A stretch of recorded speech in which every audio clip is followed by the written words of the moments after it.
Fue uno de los mayores asesinos en serie de la historia, también de los más famosos. Famoso hasta el punto de que el conocido actor Zac Efron lo protagonizó en la película de Netflix llamada Extremadamente cruel, malvado y perverso. Hola, estás en Relatos del Mal y hoy os voy a contar la historia del asesino en serie Ted Bundy. Un hombre guapo, elegante, romántico y tierno. Así es como le definían sus amigos, sus novias y los que lo conocían. Pero como en otros muchos casos, detrás de esa imagen de hombre encantador y perfecto, se escondía un verdadero monstruo. Theodore Robert Cowell nació el 24 de noviembre de 1946 en el estado de Vermont. Su madre, Louise Cowell, y su padre, un veterano de la Fuerza Aérea cuya identidad permaneció desconocida para Bundy durante toda su vida. Tras el nacimiento de Ted, Louise se va a vivir con sus padres y al paso del tiempo se le hace creer al niño que sus abuelos son sus padres y que su madre biológica es su hermana mayor. Esto con el objetivo de proteger a la joven mujer de las ácidas críticas de la sociedad contra las madres solteras. Antes de seguir con el vídeo, si has llegado hasta aquí, te pido por favor que te suscribas a mi canal para apoyarme y motivarme a seguir subiendo contenido. Muchas gracias. Ahora sí, seguimos con el vídeo. A la edad de 4 años, Bundy y su madre se mueven a Tacoma, Washington, a vivir con otros parientes, y ahí la madre se enamora de un cocinero de la ciudad llamado Johnny Culpeper Bundy. De tal modo, Ted asume el apellido Bundy que conservaría toda la vida. En su adolescencia, su carácter era tímido e infantil, y comienza a aislarse de la sociedad. Ahí es cuando empieza a mostrar los primeros signos que comparten muchos psicópatas. Comienza su afición por mutilar animales. Ted comenzó a ir a la universidad y era un chico aplicado en sus estudios y grados. Es ahí, en la primavera de 1967, en la que entabla una relación amorosa con una chica que cambiaría su vida entera. Era una chica californiana y era el sueño hecho realidad de Bundy. Una mujer guapa, inteligente, sofisticada y de buena familia. Pero 2 años más tarde, esa chica cortaría con él y Bundy nunca se recuperaría de aquella ruptura. A raíz de la ruptura anterior, Bundy había dejado los estudios, pero de alguna manera rehizo su vida y volvió a estudiar en la universidad, esta vez la carrera de psicología. En dicha materia, Bundy era un alumno brillante y sus profesores le tenían en una altísima estima. En esa época empieza un romance con Elizabeth Kendall, que duraría aproximadamente 5 años. Ella venía de un reciente divorcio y tenía una hija pequeña, y veía a Ted como un excelente partido. Desde el año 69 al 72, todo iba en la dirección deseada para Bundy. Enviaba solicitudes de admisión a varias escuelas de derecho y estaba involucrado en actividades comunitarias y hasta obtuvo una condecoración de la policía de Seattle por salvar la vida a un pequeño de 3 años de morir ahogado. Pero por muy bien que le fueran las cosas, a los 27 años, en el año 1974, fue cuando empezó a destapar su malvado y perverso instinto. El 4 de enero de 1974, Bundy entra al cuarto de la estudiante Joni Lenz, de 18 años de edad, y la golpea con una palanca metálica. Remueve también una pieza de la cama de la víctima y la agrede sexualmente con la misma. Al día siguiente, la mujer es encontrada en un charco de su propia sangre. Sobrevive, pero con un daño cerebral permanente. 27 días después, la siguiente fue Linda Ann Haley, de 21 años y estudiante de psicología en la Universidad de Washington. Bundy logró colarse en su dormitorio y la golpeó dejándola inconsciente. Vistió con unos jeans y una playera para luego envolverla en una sábana. Sus restos desmembrados fueron hallados un año después en las montañas cercanas. La noche de su desaparición, sus vecinos de cuarto nada pudieron escuchar, así que nadie notó la ausencia de la muchacha, hasta que al día siguiente sonó el despertador y el teléfono. Finalmente, los padres se preocuparon ante la ausencia de Linda, pero la policía no fue capaz de establecer que algún grave crimen hubiera sido cometido y que no se tomaron mayores muestras ni estudios del escenario del crimen. Pero ellas no fueron las únicas víctimas de Bundy. Más mujeres desaparecieron ese año. El 12 de marzo de 1974, Donna Manson, de 19 años de edad, fue vista por última vez mientras iba a un concierto de jazz en el campus de la universidad en la que estudiaba. El 17 de abril de ese mismo año, Susan Rancourt, de 18 años de edad, caminaba por los jardines del Central Washington State College cuando desapareció. El 6 de mayo de 1974 desapareció Roberta Parks, de 20 años, que había quedado con unas amigas para tomar café. Nunca llegó a su destino. Parks se encontró con un hombre aparentemente lesionado y le pidió ayuda para subir unas cosas a su vehículo. Nunca más fue vista. El 1 de junio de 1974, Brenda Ball, de 22 años de edad, salió de la taberna Flame en Burien, Washington, después de comentarle a sus amigos que iba a buscar a alguien que la llevara a Sun City, California. La última vez que la vieron, estaba hablando con un hombre con un brazo en un cabestrillo. 19 días más tarde, se descubrió que Ball nunca llegó a su destino. La madrugada del 11 de junio de 1974, Georgian Hawkins, de 18 años de edad, perteneciente a la fraternidad Kappa Alpha Zeta de Seattle, desapareció después de despedirse de su novio e ir a buscar unos libros para un examen de español.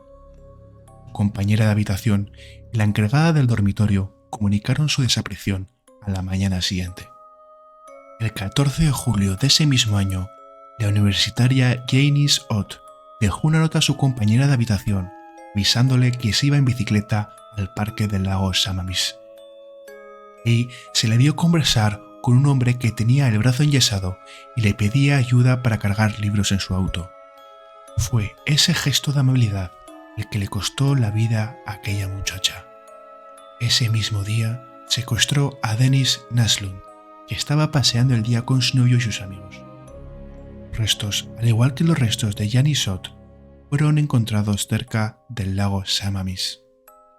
Como habéis podido comprobar, el modus operandi que tenía Bundy para acercarse a sus víctimas era fingir que tenía un brazo escayolado y que necesitaba ayuda.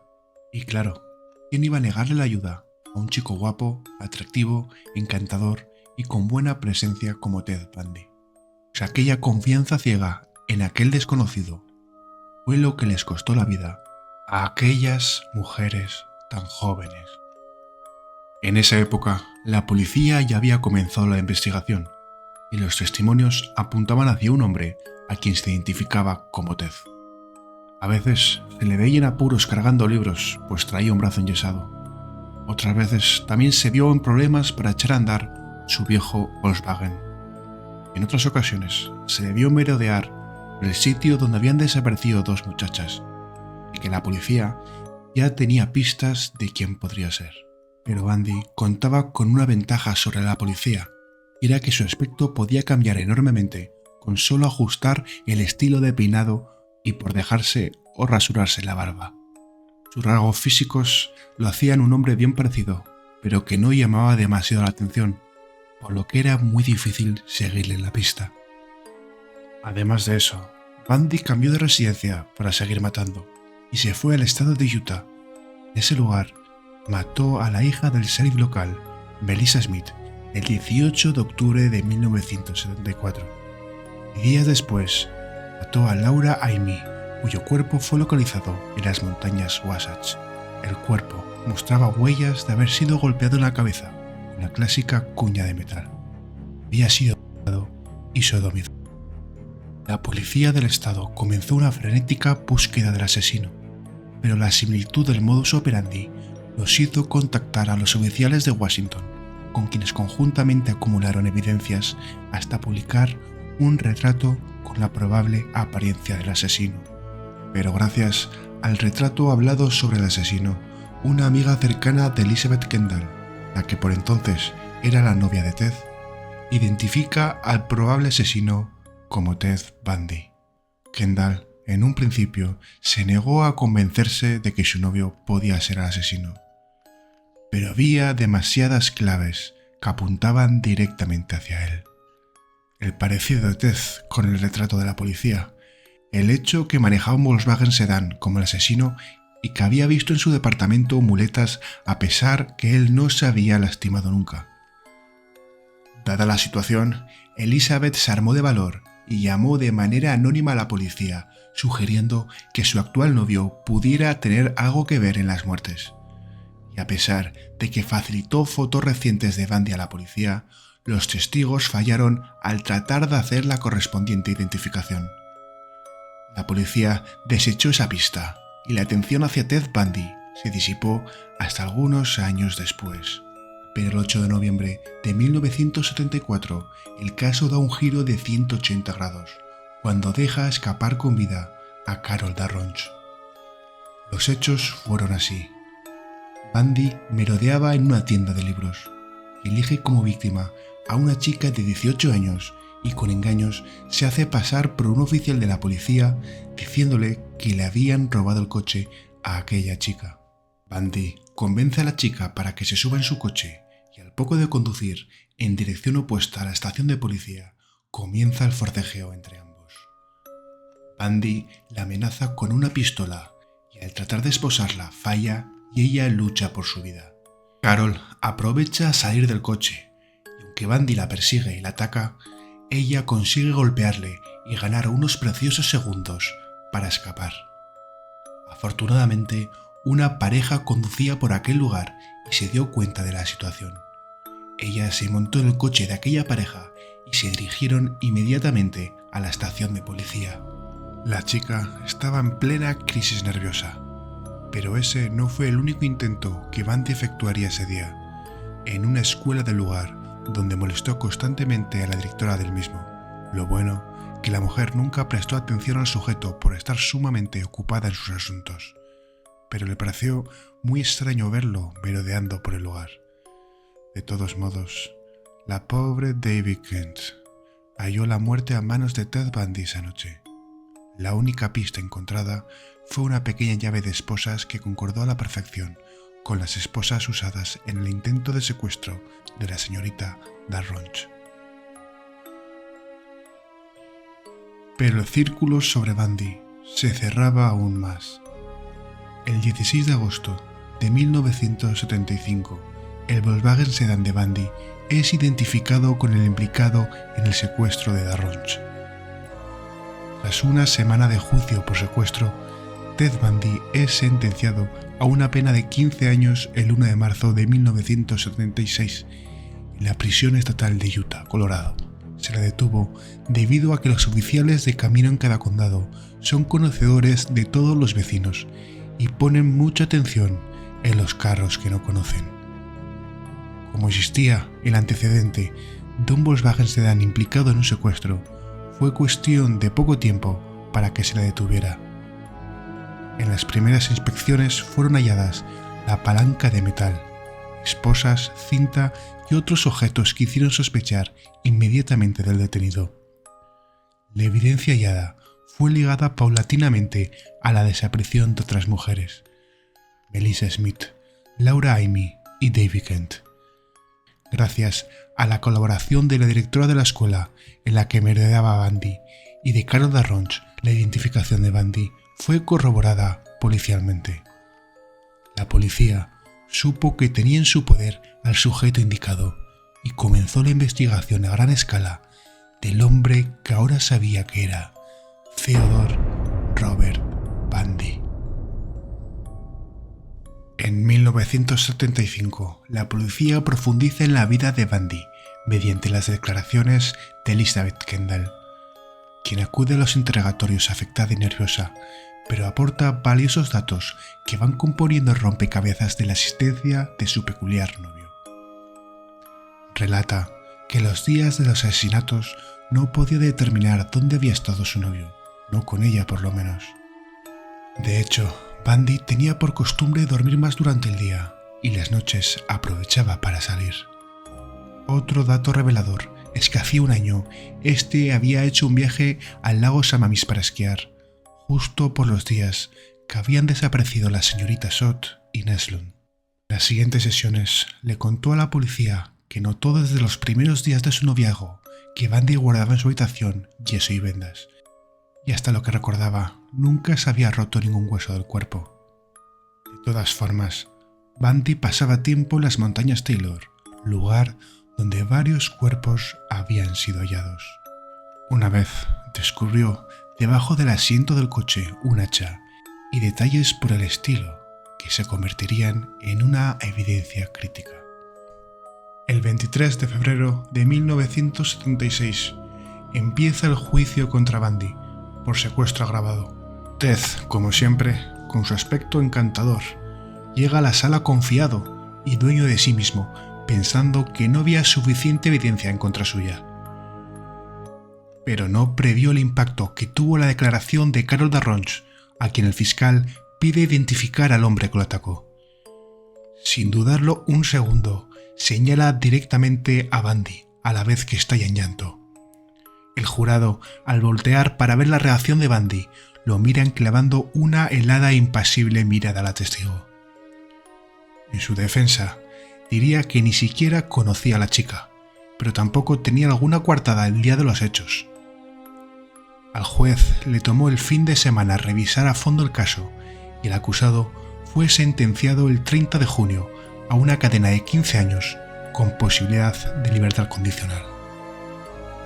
En la prisión se le efectuaron las pruebas psicológicas que el juez había ordenado y los doctores determinaron que Bundy ni estaba psicótico, ni desviado, ni dependiente de drogas y alcohol o que sufriera algún daño cerebral.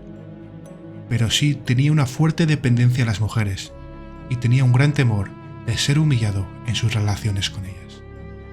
Estando preso en Utah, se preparaban más procesos contra Bundy. Sus problemas legales apenas comenzaban. Pero las muestras de cabello tomadas coincidían con las de Melissa Smith y de Caryn Campbell, y exámenes posteriores revelaron que las marcas de las lesiones craneales podían haber sido causadas por la palanca hallada un año antes en el carro de Bundy. Entonces, la policía de Colorado levanta el cargo de asesinato el 22 de octubre de 1976. Un año más tarde, en el 77, Bundy es trasladado a la cárcel del condado de Garfield para encarar este nuevo proceso. Durante los preparativos del juicio, Bundy decide defenderse a sí mismo ante la supuesta incapacidad de sus abogados, a quienes despide. Con tanto trabajo ante sí, se le permite visitar la biblioteca de la corte de Aspen. Nadie imaginaba que la verdadera estrategia era intentar escapar. Aprovechando el hecho de que no entraba a la biblioteca esposado encadenado, en una de las frecuentes visitas al lugar, Bundy logra escapar por una ventana, pero al caer se lastima un tobillo, situación por la cual no puede escapar tan lejos como pretendía. La policía estableció un rápido cerco en la ciudad y se emprendió una búsqueda masiva, inclusive empleando perros olfateadores. Mientras tanto, Bundy sobrevivía robando la comida que podía y dormía en campamentos, incluso en campers abandonadas. Pero al intentar huir de Aspen robando un coche, la policía lo identifica y lo vuelve a detener. Pero el 30 de diciembre, Bundy se vuelve a escapar de la cárcel. Trepa hasta el techo de una de las secciones de la cárcel, que desembocaba en un armario de un departamento vacío. Esperó hasta que no hubiera nadie y escapó por la puerta delantera de uno de los departamentos de los custodios. Nadie se dio cuenta de la ausencia de Bundy hasta la mañana siguiente. 15 horas después, cuando se dieron cuenta de que Bundy se había escapado, Ted ya iba camino a Chicago con destino a Florida. Para enero de 1978 ya estaba instalado en un departamento de Tallahassee, lugar cercano a la Universidad Estatal de Florida, disfrutando de nuevo de la libertad y viéndose joven, inteligente y poderoso. Bundy desarrolló esa vena para robar que también le iba. Empleaba su tiempo entre sus diarios paseos al campus, donde inclusive entraba a algunas clases como si fuera un alumno más y veía la televisión que había robado de algún otro lado. De hecho, todo su mobiliario era producto de los robos, igual que la comida que compraba, usando tarjetas de crédito robadas. El 14 de enero, el edificio de la fraternidad Chi Omega estaba semivacío, pues la mayoría de las ocupantes estaban de fiesta o en salones de baile, aprovechando que esa noche no había toque de queda. A las 3 de la mañana, el novio de Nita Neri la dejaba a la puerta de la fraternidad y la chica notó que la puerta estaba abierta. Tan pronto entró al edificio, escuchó actividad y pasos de alguien corriendo en el piso de arriba. Inmediatamente, el sonido se acercaba a las escaleras. Alcanza a esconderse y observa bajar y salir del edificio a un hombre que llevaba una gorra tejida de color azul y en el brazo lo que parecía una carpeta envuelta en un trapo. Atinó a pensar que alguien había asaltado la fraternidad, así que buscó a su compañera de habitación, Nancy, y sin saber qué hacer, fueron en busca de la encargada del edificio. Pero no tardaron en toparse otra compañera llamada Karin, quien tambaleaba por el pasillo herida y cubierta de sangre en la cabeza. Pronto descubrieron otra muchacha más, gravemente herida. Aquella noche, Bundy efectuó uno de sus ataques más terribles, por la hazaña y el número de víctimas. La policía encontró el cadáver de Lisa Levy, a quien golpeó en la cabeza. Vio y que casi de una mordida le desprende un pezón del pecho. Después, el ataque a Lisa Levy resultaría de crucial importancia en el destino de Bundy. Además, insertó en su bag una lata de spray para pelo. Margaret Bowman falleció por estrangulamiento, igualmente atacada mientras dormía. Los análisis forenses indicaron que no fue atacada sexualmente como Lisa Levy, pero los golpes a su cabeza fueron tan brutales que parte de la masa encefálica estaba expuesta cuando fue hallado el cuerpo. Ninguna de las dos mujeres pudieron pelear por su vida. El ataque fue veloz y contundente. Las demás víctimas no pudieron aportar ningún dato sobre el atacante. Únicamente la señorita Neri fue capaz de proporcionar los mayores datos. Bundy no había terminado aún su noche. No lejos de la fraternidad, atacaría a una chica más. Afortunadamente, los vecinos escucharon ruidos extraños y telefonearon al departamento de la mujer. Esta acción heroica le pudo salvar la vida a la chica, que inmediatamente fue asistida por la policía, quienes la encontraron sentada en su cama, semi-inconsciente. A pesar que la policía pudo recabar bastante evidencia de este último ataque, como fueron cabellos de una máscara que Bundy soltó en el lugar, semen y muestras de sangre, la realidad era que el criminal les era desconocido. En el estado de Florida no sabían nada de Ted Bundy. La última víctima de Ted Bundy fue la adolescente Kimberly Leach, que fue secuestrada el 9 de febrero de 1978 en Lake City. El único testigo del acontecimiento fue una amiga suya de nombre Priscilla, quien la vio subirse en la camioneta de un señor, pero no pudo aportar mayores datos del color o el tipo de la camioneta. El cuerpo fue hallado 8 semanas más tarde en Florida. Dado el avanzado estado de descomposición del mismo, no dio ninguna pista significativa sobre el atacante. Días antes del secuestro de Kimberly Leach, un extraño en una camioneta van color blanco se acercó a una estudiante de 14 años. La chica estaba en el camino, en espera de su hermano, que había quedado de pasar por ella. La chica, advertida por su padre, un oficial detective, que no debía hablar con extraños, se sintió incómoda ante las preguntas de Bundy. Afortunadamente, el hermano llegó. Extrañado por el sujeto, el joven apunta las placas de la van y se las muestra a su padre. Una vez escuchada la historia del hombre y la van blanca, el detective James Parmenter del Departamento de Policía de Jacksonville decide investigar. Las placas eran robadas, igual que la furgoneta blanca. Entonces el padre intuye una sospecha y lleva a sus hijos a la estación de policía, donde les enseña unas fotos. Los hijos inmediatamente identifican al sujeto como Ted Bundy. Bundy desecha la camioneta, pero roba un automóvil. Y ya no sé si por nostalgia de su antiguo coche o qué, pero era el mismo coche que conducía Ted, un Volkswagen Sedán. Y vuelve a suceder lo mismo.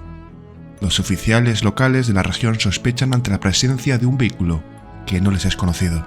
El oficial David Lee lo ubica el 15 de febrero a eso de las 10 de la tarde. Reporta las placas a la central y descubre que el coche es robado, así que decide actuar. Al principio Bundy se resiste a la detención y tras un breve forcejeo con el oficial de policía es detenido y esposado. A Bundy lo detienen y lo llevan a comisaría. Y las pruebas, las evidencias y las pistas avanzan velozmente hacia él. Inmediatamente se le carga el asesinato de la joven Leach y también se le liga a los crímenes de la fraternidad Chi Omega. Este sería el final para Bundy. Dos fueron los juicios por asesinato que enfrentaría Theodore Robert Bundy. El primero comenzó el 25 de junio de 1979 en Miami, Florida. En este caso, la corte se centró en los crímenes contra la fraternidad Chi Omega. El segundo juicio se realizó en Orlando, Florida, en enero de 1980, y fue por el homicidio de la joven Leach. Pero sería el juicio de la fraternidad el que sellaría el destino de Bundy. El caso de la hermandad Chi Omega. Primero fue el testimonio de Anita Norrie, señalando a Bundy como el sujeto que alcanzó a ver salir corriendo por la puerta. El otro testimonio contundente fue aportado por un odontólogo. El Dr. Chauviron mostró una serie de fotografías de la mordida de la nalga de la señorita Levy, y como las marcas de la dentadura correspondían a la perfección con los dientes de Bundy. De ese modo, unas fotografías ligaron a Bundy con los asesinatos de la fraternidad. El 23 de julio, tras 7 horas de deliberación, el jurado decidió que Ted Bundy era culpable. Este escuchó el veredicto sin mostrar emoción alguna. El 30 de julio testificó e imploró por la vida de su hijo, la madre de Bundy, y él mismo tuvo la oportunidad de dar una buena razón para que no se le sentenciara a muerte. Entre otras cosas, se dijo víctima de una farsa, de un juicio injusto y abusivo, y que no tenía ni siquiera por qué pedir clemencia por algo que no había cometido. El juez Coward, al finalizar Bundy su declaración, recomendó la pena de muerte en la silla eléctrica por la muerte de Lisa Levy y Margaret Bowman. Varios juicios después, por apelaciones negativas para Bundy, la ejecución era inminente. Se fue programando durante años, pero llegó un punto que no pudieron programarla más. Así que en el año 1989, Bundy hallaría la muerte en la silla eléctrica. En su última entrevista en la cárcel, antes de ser ejecutado, el periodista le preguntó: ¿mereces morir? Bundy respondió: buena pregunta. Pienso que la sociedad merece ser protegida de mí y de gente como yo. Nosotros, los asesinos seriales, somos sus hijos, somos sus esposos, estamos en todas partes y habrá más de sus niños muertos mañana. Theodore Robert Bundy. Si ha llegado hasta aquí, deciros que muchas gracias. Si os ha gustado, dejádmelo saber en los comentarios y nos vemos pronto con más y mejor contenido. Nos vemos.